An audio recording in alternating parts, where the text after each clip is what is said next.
अब captain America brave new world order का post credit scene उतना ही ज्यादा फालतू है जितना मेरे घर में मेरी एग्जिस्टेंस। बात तो सही है।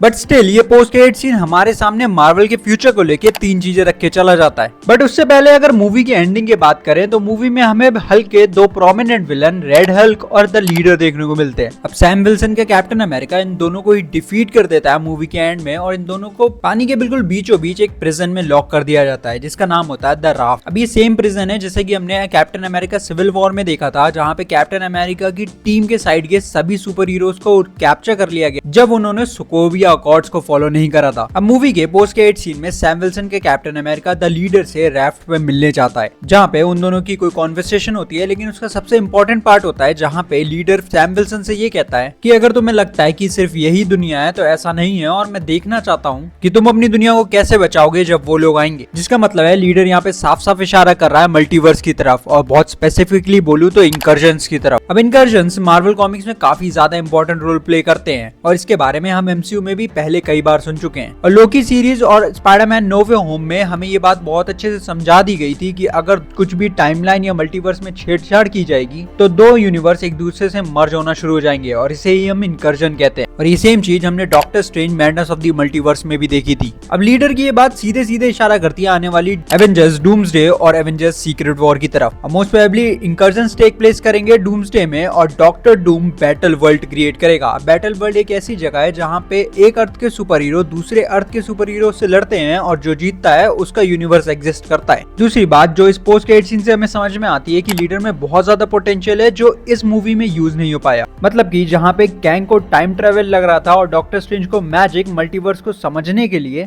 वहीं पे लीडर ने वो गुत्थी सिर्फ और सिर्फ अपनी इंटेलिजेंस से ही सॉल्व कर दी थी। और यकीन मानना ये पहली बार नहीं है जब हम लीडर और रेड हल्क को एमसीयू में देख रहे हैं। और तीसरा काम जो इस पोस्ट क्रेडिट सीन ने करा, उसने सैम विल्सन को ये आइडिया दे दिया कि मल्टीवर्स एग्जिस्ट करता है। क्योंकि कहीं ना कहीं तुम्हें और मुझे पता है कि मल्टीवर्स किस चिड़िया का नाम है, क्योंकि हम इसे लोकी सीजन 1 से देखते आ रहे हैं। बट कहीं ना कहीं सैम विल्सन को मल्टीवर्स का कोई आइडिया नहीं है। तो कहीं ना कहीं ये मूवी और ये पोस्ट क्रेडिट सीन मार्वल की वो सीढ़ी था जिसके जरिए सभी सुपर हीरोज को मल्टीवर्स का थोड़ा थोड़ा आइडिया है, और जब डूम जैसा खतरा आएगा तो फिर वो उस चीज के लिए कहीं ना कहीं थोड़े प्रिपेयर होंगे। ऑल्दो कहीं ना कहीं मैं मूवी में कुछ चीजों से और इस पोस्ट क्रेडिट सीन से स्पेशली डिसअपॉइंटेड था। मैं चाहता था वो न्यू एवेंजर्स की तरफ कुछ इशारा करते, but it is what it is. अब अगर मैंने कोई डिटेल मिस कर दी हो तो मुझे कमेंट्स में बताना, और ऐसी और कंटेंट के लिए subscribe and follow to Super zone.